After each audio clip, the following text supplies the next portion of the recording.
Você sabe, papai me amava mais, né? Meu nome é Roger. Tenho 35 anos e administro uma loja de materiais de construção em Portland, Oregon, que meu pai construiu do nada. Essa frase veio da minha meia-irmã, Vanessa, 3 dias depois do funeral. Ela disse isso enquanto se servia de café na minha cozinha, como se fosse dona do lugar. Eu não respondi. Apenas a observei se movimentar pela casa que papai me deixou, tocando em coisas que não eram dela.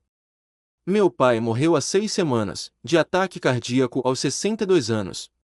Ele já havia partido antes mesmo da ambulância chegar. Encontrei-o em seu escritório, curvado sobre a papelada de um projeto em Beaverton. A última coisa em que ele estava trabalhando era na atualização do testamento. Ele nunca terminou de assiná-lo. Vanessa apareceu no funeral com roupas de grife que eu sabia que ela não podia pagar. A mãe dela se casou com meu pai quando eu tinha 12 anos. O casamento durou 4 anos antes de ela trocá-lo por alguém com uma conta bancária maior. Vanessa tinha 10 anos quando se divorciaram. Ela mal viu meu pai depois disso, talvez 2 vezes por ano, se ele tivesse sorte. Eu passava todos os fins de semana do ensino médio no pátio de suprimentos, aprendendo inventário, atendimento ao cliente como ler plantas. Trabalhei lá em tempo integral depois da formatura, enquanto meu pai expandia para 3 locais. Quando ele adoeceu, 2 anos atrás, eu cuidava de tudo. Ele confiava em mim para cada decisão. Vanessa ligava uma vez por ano no aniversário dele, às vezes.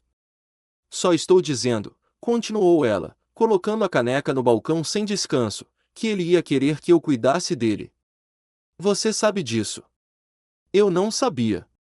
O que eu sabia era que meu pai tinha passado o último mês de vida se reunindo com advogados. Ele me disse que estava atualizando as coisas, se certificando de que tudo estava claro. Disse que havia pontas soltas para resolver. Deveríamos conversar sobre os imóveis, disse Vanessa, e o negócio. Acho que precisamos conversar com meu advogado. Seu advogado? Bem, sim. Isso é complicado, Roger. Há muito dinheiro envolvido, muitos bens. Olhei para ela então. Olhei para ela de verdade. Ela não estava de luto. Ela estava calculando. Papai deixou um testamento, eu disse. Eu sei, mas não está exatamente claro, né? E a lei da Califórnia diz. Estamos no Oregon. Ela sorriu. Certo. Lei do Oregon. De qualquer forma, eu tenho direitos. Eu também sou filha dele. O jeito como ela disse isso me fez sentir um aperto no peito, não de raiva, mas de certeza. Ela já tinha decidido como isso seria. Terminei meu café em silêncio. Ela continuou falando sobre justiça, família e o que papai teria desejado. Parei de ouvir. Depois que ela foi embora, encontrei o anel de descanso de copo que a caneca dela tinha deixado no granito, uma coisinha pequena, mas que me disse tudo o que eu precisava saber. Meu pai e eu sempre fomos próximos. Depois que minha mãe morreu, quando eu tinha 8 anos, ficamos só nós dois. Ele trabalhava 70 horas por semana para manter o negócio funcionando, e eu cresci naquele depósito de suprimentos. O cheiro de madeira e concreto me invadiu. Ele me ensinou a medir 2 vezes e cortar uma vez, a tratar os clientes como vizinhos, a identificar quando alguém estava mentindo sobre suas qualificações. Ele disse, as pessoas mostram quem são se você prestar atenção. A mãe de Vanessa, Crystal, parecia simpática no começo. Ela ria das piadas do papai, preparava o jantar, agia como se importasse com o negócio. Mas eu notei algumas coisas, o jeito como ela olhava as etiquetas de preço nas lojas, o jeito como ela se animava quando o papai falava em expandir, o jeito como ela ficava quieta quando ele mencionava a criação de um fundo para a faculdade para mim. O divórcio não me surpreendeu. O que me surpreendeu foi a rapidez com que Crystal seguiu em frente, novo marido em 6 meses, casa maior, carro mais luxuoso. Vanessa foi com ela, e papai a deixou ir sem reclamar. Ele disse que obrigar uma criança a visitá-la só a deixaria ressentida. Então, ele enviava a pensão alimentícia, ligava nos aniversários e esperava que ela mudasse de ideia. Ela nunca mudou. Assumi mais responsabilidades no negócio. Meu pai começou a me levar para reuniões com empreiteiros, me deixou lidar com licitações, me ensinou a ler as pessoas durante as negociações. Aos 25 anos, eu já comandava as operações do dia a dia. Quando ele foi diagnosticado com uma doença cardíaca, 2 anos atrás, ele me sentou em seu escritório, disse que estava orgulhoso, que o negócio estava em boas mãos e mencionou que estava atualizando seu planejamento patrimonial para garantir que tudo estivesse protegido. Protegido de quê? Perguntei. Ele não respondeu diretamente, apenas disse: às vezes, as pessoas aparecem do nada quando há dinheiro envolvido. Achei que ele se referia a parentes, primos distantes, pessoas que mal conhecíamos. Não achei que ele se referisse a Vanessa. Na semana anterior à sua morte, meu pai me chamou novamente ao escritório. Ele parecia cansado, mais velho do que a idade. Ele me entregou uma pasta cheia de documentos legais. Isso precisa ser protocolado no condado, disse ele. Amanhã. Não espere. O que é? Transferência de propriedade, documentação comercial. Cuide disso. Eu pretendia protocolar no dia seguinte, mas recebemos uma ordem importante, atrasos com equipamentos, problemas com pessoal. Me distraí. Meu pai morreu 3 dias depois. Nunca protocolei a papelada. Depois do funeral, vasculhei a mesa dele, encontrei anotações, rascunhos de testamentos, cartas para advogados. Tudo apontava para uma coisa: ele queria que tudo fosse para mim, limpo e simples, sem ambiguidades. Mas o testamento assinado e autenticado que eu precisava não estava lá. Comecei a vasculhar os arquivos dele com mais cuidado e encontrei e-mails e mensagens de texto. Então os vi, mensagens da Vanessa, recentes dos últimos 2 meses. Ela estava ligando muito para ele, de repente interessada na saúde dele, nos negócios dele, nos planos dele.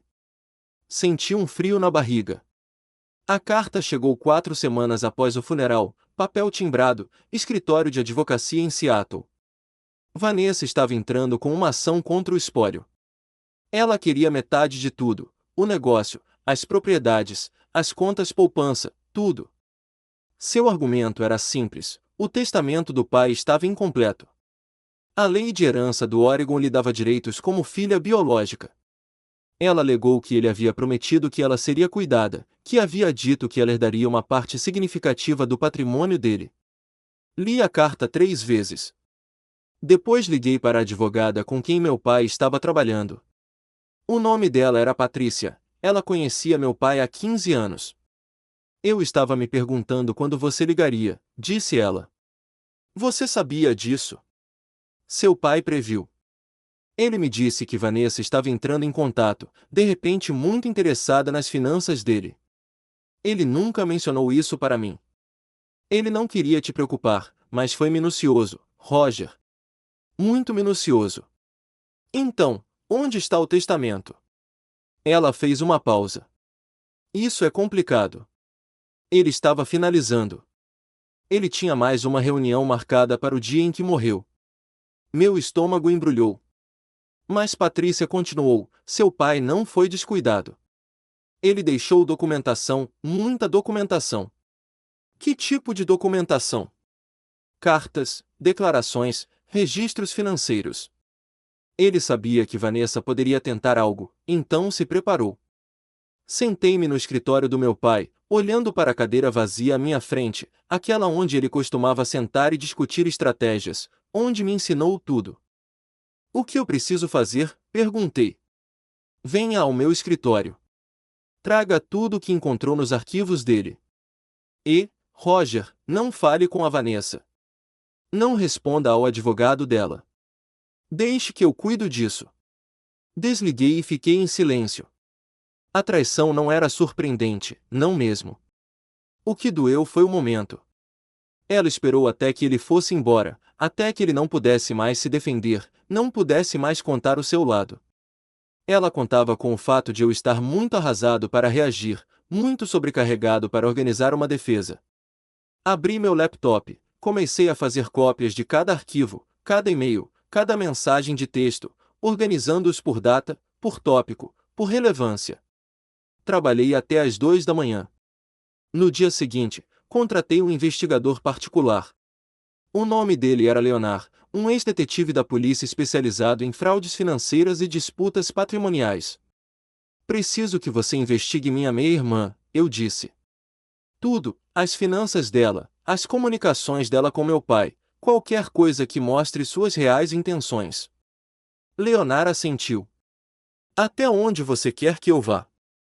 Até o fim. Eu não estava com raiva, ainda não. Eu estava focada. Meu pai tinha me ensinado a tratar problemas como projetos de construção, decompô-los, lidar com eles peça por peça, construir uma base sólida. Vanessa achou que conseguiria pegar o que ele construiu, o que construímos juntos. Ela estava errada. A mediação aconteceu 2 meses depois, em um escritório neutro no centro de Portland. Vanessa apareceu com seu advogado, um cara chamado Bradley, que usava um terno que custava mais do que o aluguel mensal da maioria das pessoas. Eu vim com Patrícia. Bradley começou com a rotina de condolências. Como isso era difícil para todos, como Vanessa só queria o que era justo, como seu pai gostaria que ela fosse bem cuidada. Minha cliente está disposta a aceitar 68%, disse Bradley, dadas as circunstâncias. Quase ri. 68% de quê? Do negócio, dos imóveis, das contas, tudo. Com base em quê?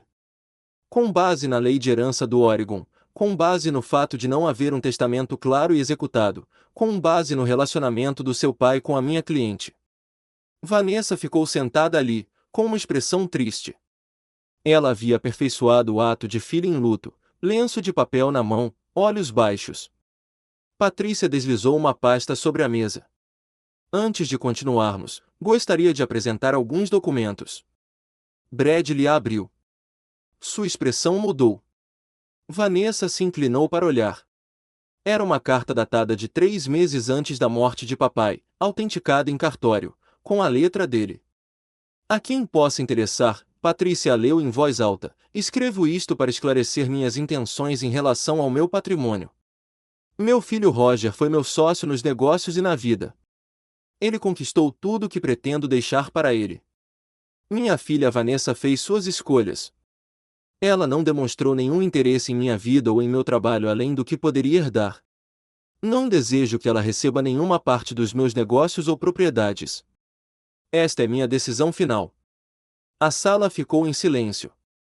O rosto de Vanessa corou. Isso não é legal. É só uma carta.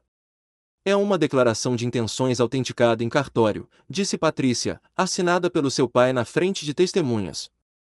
É absolutamente legal e faz parte de um conjunto maior de documentos que comprovam a vontade clara dele. Bradley se recuperou rapidamente. Cartas de intenções não são vinculativas sem um testamento adequado. Ainda temos o direito de contestar isso. Então nos vemos no tribunal, disse Patrícia. A mediação terminou. Vanessa não olhou para mim ao sair. Voltei para o pátio de suprimentos, tentei me concentrar no trabalho, mas continuei pensando naquela carta. Papai a havia escrito, autenticado, preparado para aquele exato cenário. Ele sabia que ela tentaria. Naquela noite, Leonard ligou. Encontrei uma coisa, disse ele. Você vai querer ver isso. Encontrei-o em um restaurante em Gresham. Ele deslizou um envelope pardo sobre a mesa. Dentro havia e-mails impressos entre Vanessa e sua mãe, Crystal, dezenas deles, com 6 meses de atraso. Comecei a ler. A saúde do papai está piorando. Agora é a hora. Exige uma procuração médica, tem acesso às contas. Ele está vulnerável. Use-a. Se ele morrer sem atualizar o testamento, podemos reivindicar metade, talvez mais. Minhas mãos tremiam, não de raiva, mas de nojo. Eles planejaram isso, tramaram enquanto ele morria. Tem mais, disse Leonard. Ela contatou 3 advogados especializados em herança antes da morte do pai, perguntou sobre leis de herança, especificamente sobre contestação de testamentos e reivindicação de partes de herança. Ela sabia o que estava fazendo. Ela estava se preparando há meses, talvez mais. Olhei os e-mails novamente, vi as datas, a linguagem calculada, a completa ausência de amor ou pesar. Podemos usar isso no tribunal? Perguntei. Com certeza. Mostra intenção, premeditação. O juiz vai querer ver isso. Dirigi para casa em silêncio, estacionei na garagem e fiquei sentado ali por 20 minutos. Papai já tinha previsto. Ele tentou proteger o que havíamos construído, o que eu havia conquistado, e eu não ia deixar Vanessa levar isso, nem $1, nem uma propriedade, nem 1 centímetro do negócio que ele havia me confiado. Peguei meu celular e mandei uma mensagem para Patrícia: rejeite o acordo. Vamos ao tribunal. Ela respondeu imediatamente: entendido. Amanhã darei a resposta. Saí do carro, entrei e comecei a organizar tudo para o julgamento. Não se tratava mais apenas de dinheiro. Tratava-se de honrar o que meu pai queria, o que ele lutou para proteger, e eu iria terminar o que ele começou. Nos 3 meses seguintes, aprendi mais sobre Vanessa do que eu jamais quis saber. Leonard investigou mais a fundo, descobriu que ela estava endividada, cartões de crédito estourados, aluguel atrasado. Ela havia largado o emprego 2 meses antes da morte do meu pai e contado às pessoas que estava prestes a ganhar dinheiro. Ela contava com a morte dele. Patrícia construiu nosso caso metodicamente. Tínhamos a carta autenticada em cartório, os e-mails, os registros bancários mostrando que meu pai nunca havia dado apoio financeiro a Vanessa além da pensão alimentícia determinada pelo tribunal, que terminou quando ela completou 18 anos. Tínhamos testemunhas, funcionários que trabalharam no pátio de suprimentos por 20 anos. Eles testemunharam que eu estava administrando o negócio, que meu pai sempre falava sobre eu assumir o controle, que Vanessa nunca tinha aparecido, nenhuma vez. Mas o advogado de Vanessa não recuou. Bradley entrou com petição após petição, alegou que a carta foi coagida, disse que meu pai tinha problemas mentais, argumentou que a falta de um testamento final assinado invalidava tudo. Ele era ganancioso, mas era bom nisso. A data do julgamento estava marcada, 6 meses após a morte do meu pai, no Tribunal Superior do Condado de King. Eu me preparei, analisei cada documento, cada e-mail, cada prova. Patrícia me orientou sobre depoimento, como manter a calma, como apresentar os fatos sem emoção. O juiz precisa te ver como o filho responsável que conquistou isso, disse ela, não como o herdeiro furioso protegendo sua fortuna. Eu não estou protegendo uma fortuna. Estou protegendo o que construímos. Eu sei. Certifique-se de que o juiz saiba disso também. 2 semanas antes do julgamento, recebi uma ligação de um número que não reconheci. Roger. Era Crystal, a mãe de Vanessa. O que você quer? Eu queria falar sobre Vanessa, sobre toda essa situação. Não há nada para conversar. Ela é minha filha. Ela merece alguma coisa. Seu pai tinha muito. Não é justo que você fique com tudo. Justo? Senti a raiva aumentar, mas a reprimi. Sua filha não ligou para ele por anos, não visitou, não se importou. Agora ela quer 68% do que ele construiu. Ela é da família. Eu também. A diferença é que eu apareci. A voz de Crystal endureceu. Você se acha melhor do que ela? Sempre se achou. Não, acho que conquistei o que tenho. Ela quer algo em troca de nada. Vamos ver o que o juiz diz. Ela desligou. Fiquei ali sentado, com o celular na mão, percebendo uma coisa. Eles realmente acreditavam que venceriam, acreditavam na história de serem excluídos e mereciam uma parte. Eles se convenceram de que eram as vítimas. Foi aí que percebi que não podia simplesmente vencer, eu tinha que tornar isso inegável, tinha que apresentar evidências tão claras que não houvesse espaço para dúvidas. Liguei de volta para o Leonard.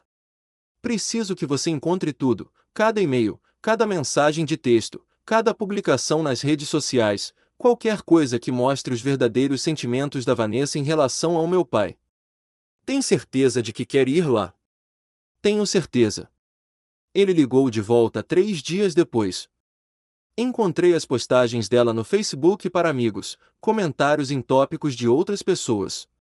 Você vai querer sentar para ver isso. Olhei para as capturas de tela que ele enviou. Postagens de 2 anos atrás. Mal posso esperar pela minha herança. Risos, papai é rico. De 18 meses atrás. Meu doador de esperma finalmente fazendo algo útil morrendo logo. De 6 meses atrás, finalmente em contato com o velho. Hora de garantir a bolsa. Eu me senti mal, mas também tinha certeza. Isso iria para o juiz, cada palavra. O tribunal no centro de Portland estava movimentado numa manhã de terça-feira. Cheguei cedo, vesti o terno que meu pai me deu quando me tornei sócio da empresa, azul marinho, simples, profissional. Patrícia me encontrou no corredor. Pronto. Sim. Lembre-se, mantenha calma, responda diretamente, não se emocione. Não vou. Vanessa chegou 20 minutos depois. Vestia preto, novamente representando a filha enlutada. Bradley caminhava ao lado dela, carregando 2 pastas. Entramos no tribunal. A juíza Catherine, de 50 e poucos anos, ex-promotora conhecida por decisões sensatas, presidia o tribunal. Bradley fez sua declaração inicial, falou sobre os direitos de Vanessa como filha biológica, sobre o testamento incompleto, sobre a lei e a justiça do Oregon e as obrigações familiares. Patrícia rebateu, apresentou a carta autenticada, explicou a relação do papai comigo, com a empresa, com seus desejos. O juiz ouviu, tomou notas e fez perguntas esclarecedoras. Então vieram as provas. Patrícia registrou a carta do pai nos autos. O juiz leu-a atentamente e olhou para Vanessa. Esta carta é datada de 3 meses antes da morte do seu pai. Sim, meritíssimo, disse Patrícia. E foi autenticada em cartório. Sim, com 2 testemunhas presentes. Bradley objetou. Meritíssimo, uma carta de intenções não substitui a lei de herança. Não, mas estabelece desejos claros. Continue, advogado. Patrícia apresentou os e-mails, aqueles entre Vanessa e Crystal, o planejamento, o cálculo, a completa ausência de pesar ou amor. Bradley tentou se opor novamente. O juiz anulou a decisão. Quero ver estes, disse ela. Ela os leu, com a expressão endurecida. Então Patrícia mostrou as postagens nas redes sociais, as que Leonard havia encontrado, cada palavra cruel, cada pensamento mercenário. O rosto de Vanessa empalideceu. Meritíssimo, gaguejou Bradley, essas postagens foram tiradas do contexto. Qual contexto torna aceitável chamar seu pai moribundo de doador de esperma? Perguntou o juiz.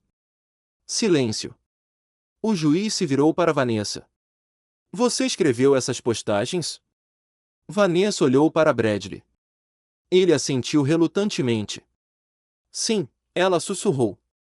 Fale mais alto, por favor. Sim, eu as escrevi. Você contatou seu pai nos meses que antecederam a morte dele principalmente para garantir uma herança? Bradley se levantou. Meritíssimo, meu cliente não precisa. O juiz o interrompeu. Os olhos de Vanessa se encheram de lágrimas, lágrimas de verdade dessa vez. Eu precisava de ajuda. Achei que ele ia querer me ajudar. Tomando 68% de um negócio do qual você nunca participou de um irmão que trabalhou ao lado do seu pai por décadas? Ela não respondeu. A juíza olhou para a papelada, depois para mim e depois novamente para Vanessa. Vou ser bem clara, disse ela. Esta é uma das tentativas mais transparentes de manipulação patrimonial que já vi em meus 15 anos nesta magistratura. Seu pai deixou extensa documentação de seus desejos. Você o ignorou em vida e tentou lucrar com a morte dele. Ela pegou o martelo. O pedido foi indeferido. O patrimônio será distribuído de acordo com as intenções claramente declaradas do falecido. Todos os bens irão para Roger. Além disso, estou encaminhando este caso ao Ministério Público para possíveis acusações de perjúrio com base nas declarações feitas em seus autos iniciais. O martelo foi batido. Vanessa ficou ali, paralisada. Bradley juntou seus papéis rapidamente, evitando contato visual. A juíza olhou diretamente para Vanessa mais uma vez e revirou os olhos, sutil, mas deliberado. Aquele pequeno gesto dizia tudo: desprezo, repulsa, total rejeição de suas alegações. O rosto de Vanessa se desfez, não de tristeza, mas de humilhação. Ela se virou e saiu. Bradley a seguiu. Fiquei ali sentado, absorvendo tudo. Estava tudo acabado. A sala do tribunal esvaziou-se lentamente. Patrícia arrumou sua maleta, com um pequeno sorriso no rosto. Muito bem, disse ela. Obrigada. Seu pai ficaria orgulhoso. Assenti, sem conseguir falar por um momento. Lá fora, vi Vanessa parada na escadaria do tribunal. Bradley falava com ela em tom baixo e urgente, provavelmente explicando a investigação de perjúrio e as possíveis consequências. Ela parecia pequena, derrotada. Crystal parou um carro. Vanessa entrou sem olhar para trás. Observei-os irem embora. Leonard apareceu ao meu lado. Que caso horrível! Que resultado horrível! E agora? Agora eu volto ao trabalho. O negócio estava esperando, o negócio do papai, o meu negócio agora. 3 unidades, 50 funcionários, empreiteiros dependendo de nós para materiais, projetos em andamento. Dirigi até o pátio principal de suprimentos, caminhei pelo armazém onde meu pai me ensinou a dirigir uma empilhadeira, onde passei os verões aprendendo gestão de estoque, onde ele me disse que eu havia conquistado meu lugar. Os funcionários sabiam do julgamento, eles o estavam acompanhando. Quando entrei, eles não fizeram alarde, apenas acenos, apertos de mão e volta ao trabalho. Era isso que meu pai queria, sem drama, sem comemoração, apenas o trabalho. Fui ao escritório dele, sentei-me na cadeira dele, olhei para a foto sobre a mesa, ele e eu na inauguração da 3ª unidade, ambos empoeirados, exaustos e sorrindo. Eu havia protegido o que ele construiu, o que construímos juntos. A carta autenticada estava agora emoldurada na parede. Patrícia a sugeriu caso alguém mais tenha ideias, disse ela. Meu telefone vibrou, uma mensagem de um número desconhecido. Isso não acabou. Apaguei, bloqueei o número. Estava tudo acabado. O juiz tinha deixado isso claro. 6 semanas após o julgamento, soube por meio de conhecidos em comum que Vanessa e Crystal haviam se mudado para a Califórnia, deixando o Oregon para trás. A investigação de perjúrio foi arquivada por insuficiência de provas, mas a humilhação permaneceu com elas. As redes sociais de Vanessa ficaram inativas, sem mais postagens, sem mais comentários. Ela desapareceu completamente da internet. Soube que ela conseguiu um emprego no varejo, ganhando um salário mínimo e morando em um pequeno apartamento com a mãe. A herança que ela havia planejado havia desaparecido. A dívida que ela havia acumulado ainda estava lá. Crystal tentou entrar com um processo por difamação contra mim, alegando que eu destruía a reputação da filha dela. O processo foi arquivado em uma semana, sem fundamento, sem processo.